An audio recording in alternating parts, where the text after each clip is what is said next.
नमस्कार प्रिय विद्यार्थियों। समर्पण संस्कृत क्लासेस में आपका स्वागत है।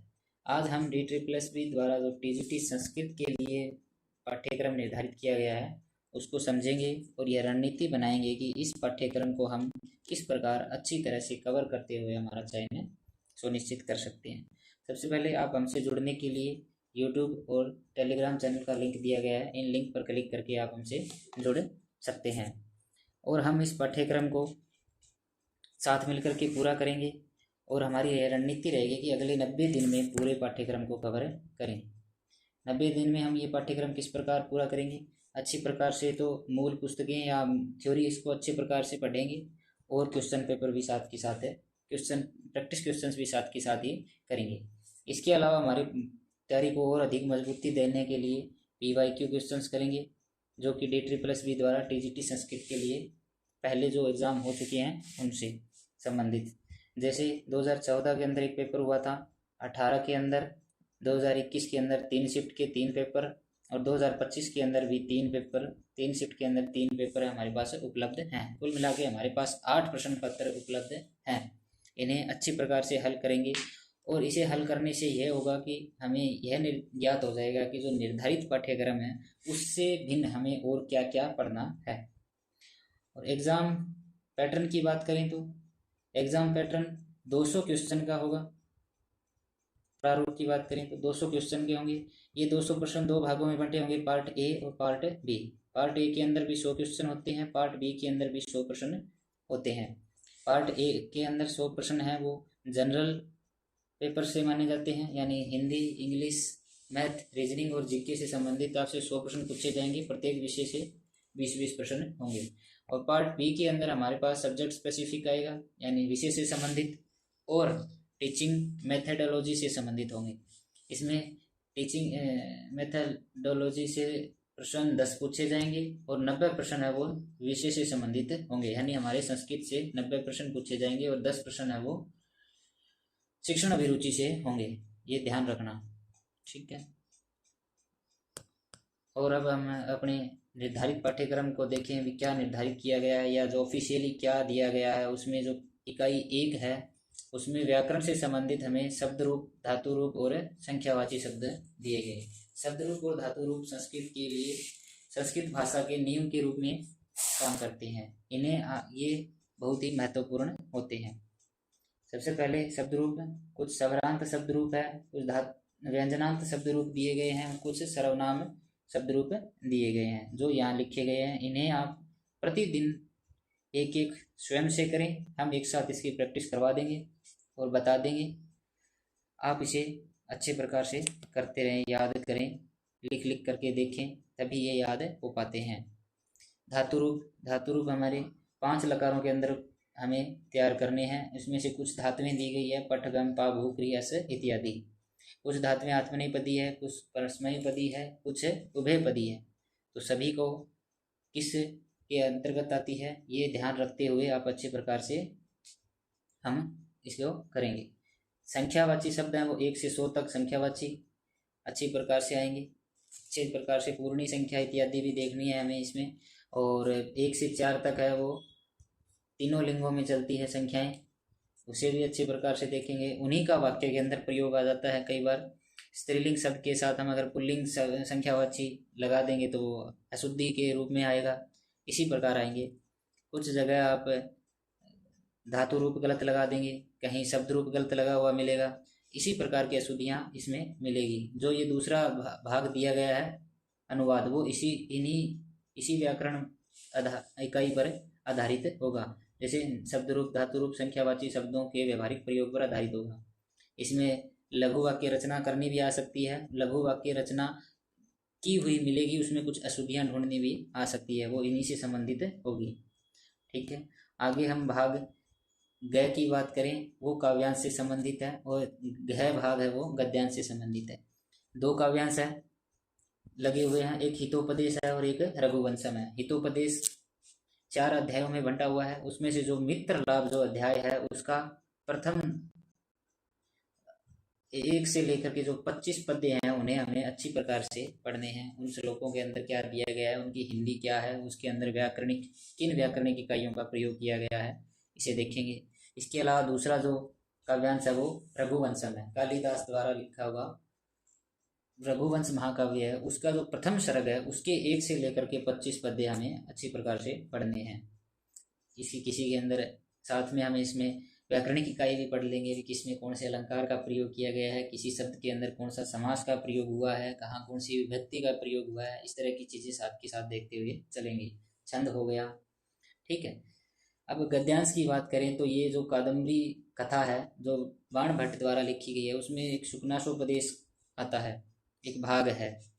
उसमें प्रारंभ से लेकर लक्ष्मी वर्णन तक का प्रसंग हमें पढ़ना है इसके अंतर्गत, ठीक है। अब इकाई 2 की बात करें तो इकाई 2 का जो भाग 1 है उसमें जो व्याकरणिक इकाइयाँ दी गई है वो है कारक, प्रत्यय और अव्यय, ये 3 दिए गए हैं। कारक, अच्छी प्रकार से कारक का परिचय करेंगे, सभी विभक्तियाँ करेंगे, उपपद विभक्तियाँ भी करेंगे, सूत्र व्याख्या भी करेंगे और किन सूत्रों से कौन सी विभक्ति का प्रयोग किया जाता है इनका उदाहरण सहित हमें अच्छी प्रकार से इसकी तैयारी करेंगे। और प्रत्यय है तद्धित, कृदंत और स्त्री प्रत्यय जो दिए गए हैं उन्हें अच्छे प्रकार से देखना है। यहाँ बहुत कम प्रत्यय लिखे गए हैं ऑफिशियल सिलेबस में, लेकिन इसमें थोड़ा सा और जो हमें लगेगा कि ये करना चाहिए वो हम जरूर करेंगे। अव्यय पद जो जिसमें कभी कोई परिवर्तन नहीं आता है वे शब्द अव्यय शब्द कहलाते हैं। बहुत सारे अव्यय शब्द हैं, किन किन से बनते हैं अव्यय शब्द, कौन से प्रत्ययों से बनते हैं, कौन से अव्यय शब्द होते ही हैं, इन सब की जानकारी हमें 1 या 2 जितने भी वीडियो में बन पाएगा हम करेंगे। और इन्हीं व्याकरणिक इकाइयों के आधार पे लघु वाक्य रचना होगी, या तो आपको वाक्य रचना करनी होगी या वाक्य रचना आपको करी कराई मिलेगी। उसमें जो अशुद्धियाँ होगी आपको उसे छांटना होगा। वो अशुद्धि कारक से संबंधित भी हो सकती है, वो प्रत्यय से संबंधित हो सकती है, या फिर आपसे कोई वाक्य लिखा गया होगा उसमें से आपसे ये पूछ लिया जाएगा कि इसमें कौन कौन से अव्यय का प्रयोग किया गया है, या फिर ये हो सकता है कि इसमें इस अव्यय का प्रयोग किया गया है जिसका अर्थ है ये है, ये आपसे प्रश्न हो सकते हैं। नाट्यांश की बात करें तो हमें 2 नाटक पढ़ने हैं, 2 नाटक का थोड़ा थोड़ा हिस्सा पढ़ना है। एक तो है अभिज्ञान शाकुंतलम जो कि कालिदास द्वारा लिखा गया है, 7 अंकों का नाटक है। उसमें से चौथा अंक हमें अच्छी प्रकार से पढ़ना है, शब्दार्थ सहित पढ़ेंगे अच्छी प्रकार से। और दूसरा नाटक है वो महाकवि भास का नाटक है, प्रतिमा नाटक जिसका नाम है, ये भी 7 अंकों का नाटक है। इसमें भी हमें केवल तीसरा अंक पढ़ना है, ठीक है। और हम आगे इकाई 3 की बात करें, इकाई 3 के अंदर हम बात करें तो व्याकरणिक इकाई तो ये हो गई संधि और समास। संधि और समास आप किसी भी संस्कृत की परीक्षा दें, संस्कृत में आप टीजीटी की दीजिए, पीजीटी की दीजिए, किसी टेट की दीजिए, वहाँ आपको ये अवश्य आपको मिलेगी। संधि के अंदर हमें 3 संधियाँ पढ़नी है, अच संधि, हल संधि, विसर्ग संधि। इसमें जितने भी अपवाद सूत्र आते हैं वो बड़े उदाहरण के सहित हमें अच्छे प्रकार से करेंगे। समास के जितने भी प्रकार हैं, समास के जितने उदाहरण हैं जो अक्सर आते रहते हैं परीक्षाओं में, उनकी हम चर्चा करेंगे। एक अपठित अवबोध एक आएगा, उसमें से प्रश्न छांटने भी हो सकते हैं, लेकिन हम बात करें 2025 की जो परीक्षा थी उसमें ये नहीं आया था, परंतु फिर भी आप इसके लिए पूरी तरह से तैयार रहें। और या फिर निबंध की जगह आप ये कह सकते हैं कि इनसे संबंधित, संस्कृत भाषा के साहित्य से संबंधित, संस्कृति से संबंधित है, कुछ विशेष से संबंधित 1 या 2 वाक्य आपको संस्कृत अनुवाद करने आ सकते हैं या हिंदी में अनुवाद करने आ सकते हैं। छंद और अलंकार एक महत्वपूर्ण है। छंद जितने भी प्रकार के छंद है, कौन सा मात्रिक छंद है, कौन सा अर्धमात्रिक छंद है, उनसे संबंधित जितनी भी बातें हैं इसे अच्छे प्रकार से करें, या हम साथ मिलकर के करेंगे। छंद दे रखे हैं कुछ, तो कुछ इसमें और हम सम्मिलित करेंगे। अनुष्टुप, उपजाति, वसंत, वसंतिका, मालिनी, सर्वधरा इत्यादि तो दे रखे हैं। अलंकार, शब्दालंकार, अर्थालंकार या उभयालंकार जितने भी हैं सभी को अच्छे प्रकार से इनके जो हमें काव्यांश, महाकाव्य, नाटक जो भी दिए गए हैं उसके अंदर से जितने भी अलंकार हैं या अलंकार के उदाहरण बनते हैं वो भी करेंगे। इनके लक्षण क्या हैं वो भी अच्छे प्रकार से करेंगे, ठीक है। साथ मिलकर के करते रहेंगे, अच्छे प्रकार से करेंगे, इनकी प्रैक्टिस क्वेश्चंस भी ले आएंगे। अब हम बात करें इकाई 4 की, ये काफ़ी महत्वपूर्ण इकाई भी है और ऐसा भी है कि इसमें से प्रश्न बहुत अधिक अब तक नहीं देखे गए हैं। इसमें वेद, उपनिषद, इतिहास एवं पुराण से संबंधित सामान्य परिचय आपको अच्छी प्रकार से आना चाहिए। वेदों का सामान्य परिचय, उपनिषदों का सामान्य परिचय और पुराणों का भी सामान्य परिचय। और जितने भी इतिहास से संबंधित, इतिहास क्या हो सकता है कि जितने भी संस्कृत के प्रमुख लेखक हैं, उनकी जो रचनाएं हैं, उनके अंदर कितने भाग हैं, प्रमुख कवियों की उपाधियां क्या हो सकती है, उन सब से संबंधित एक प्रश्न हो सकते हैं। इनके अलावा इसके अंदर निर्धारित किया गया है कि ऋग्वेद के अंदर जो गायत्री मंत्र है उसे अच्छे प्रकार से करें, शांति पाठ है वो अच्छी प्रकार से करें और संज्ञान सूक्त है वो अच्छी प्रकार से पढ़ें। ऋग्वेद के अलावा अब यजुर्वेद से आपको शिव संकल्प सूक्त है वो पढ़ना है। ठीक है। उपनिषदों के अंदर हमें ईशोपनिषद, ईशावास्योपनिषद और तैत्तिरीयोपनिषद बहुत ही भली प्रकार से करना है।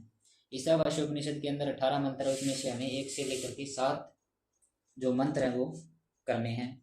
तैत्तिरीय उपनिषद के अंदर 3 वलियां हैं, उसमें से हमें शिक्षावली का जो एकादश यानी 11वां जो अनुवाद है वो पढ़ना है। इनसे संबंधित हमें प्रश्न बनाने हैं, उन प्रश्नों का क्या उत्तर हो सकता है, और कुछ व्याकरणिक इकाई से क्या समझते हो। जैसे किसी ने कुछ समास पूछ लिया, इस शब्द के अंदर क्या समास है, इसमें कौन सा छंद हो सकता है इत्यादि, ये भी साथ की साथ ही कवर करने की कोशिश रहेगी। इतिहास से संबंधित जो वाल्मीकि का रामायण जो लिखी गई है उसमें जो बालकांड है, बालकांड का जो दूसरा सर्ग है उसमें दूसरे सर्ग के 1 से लेकर के 43 तक के जिस पद्य हैं उन्हें अच्छी प्रकार से पढ़ने हैं। महाभारत के अंदर जो उद्योग पर्व है, जो 18 पर्व है उसमें से जो उद्योग पर्व है उसके अंतर्गत एक विदुर नीति नाम से संकलित जो है उसका जो अध्याय 38वां है उसका जो पद्य है वो 1 से 47 तक के पद्य हमें पढ़ने हैं। पुराणों से संबंधित विष्णु पुराण के अंदर भारतवर्ष का वर्णन दिया गया है, भारत का बड़ा सुंदर वर्णन किया गया है इसके अंदर, उसे पढ़ना है। अग्नि पुराण के अंदर हम बात करें तो वृक्षायुर्वेद एवं जलाशयोत्पत्ति निर्माण, ये पढ़ना है अच्छी तरह से। संस्कृत का तो सिलेबस यहीं तक था, इतना ही दिया गया था, इसे बड़ी अच्छी प्रकार से करना है। शिक्षण अभिरुचि की बात करें तो इसमें भी कुछ 10 प्रश्न आएंगे। इसमें से कुछ प्रश्न या विषय दिए गए हैं, learning and teaching, language across the curriculum, understanding discipline and subject, gender, school and society. इसके अलावा pedagogy of school subject, knowledge and curriculum, assessment for learning, creating and inclusive school, childhood and growing up, drama and art in education. इसे भी आप थोड़ा तवज्जो ज़रूर दें, 10 प्रश्न काफ़ी होते हैं। इन सब जो भी ये शब्द दिए गए हैं इनके अर्थ को अच्छी प्रकार से समझते हुए इनसे इनके प्रीवियस ईयर पेपर आप कहीं ना कहीं आपको मिल जाएंगे, वो पढ़ने का जरूर प्रयास करें। संस्कृत, इसकी परीक्षा की क्या रणनीति हो सकती है। संस्कृत के अंदर सबसे महत्वपूर्ण है वो व्याकरण है। व्याकरण का हिस्सा एक बड़ा हिस्सा आपको परीक्षा में देखने को मिलेगा, साहित्य और वेदों से संबंधित हिस्सा कम रहेगा। तो प्रतिदिन आप कम से कम 1.5 से 2 घंटे केवल सूत्रों एवं उनके अपवादों को अवश्य दें। तो संधि से वो संधि के अपवाद हो सकते हैं, समास के भी हो सकते हैं, कारक के अंदर उपपद विभक्तियां बड़ी महत्वपूर्ण होती है। धातु रूप और शब्द रूप कुछ जगह अपने पैटर्न से बदलकर कुछ अलग तरीके से चलते हैं, उन अपवादों को आप बड़े अच्छी प्रकार से देखें। ग्रंथों की बात करें तो इन ग्रंथों को आप पहले तो मूल पढ़ें, फिर उनकी हिंदी व्याख्या अच्छी प्रकार से कर लें, उनके अंदर कुछ सूक्तियाँ दी गई हो वो भी अच्छी प्रकार से कर लें, और जो वक्ता है या जो ग्रंथ का नाम है उसके लेखक हैं उनके बारे में ये भी पूछा जा सकता है।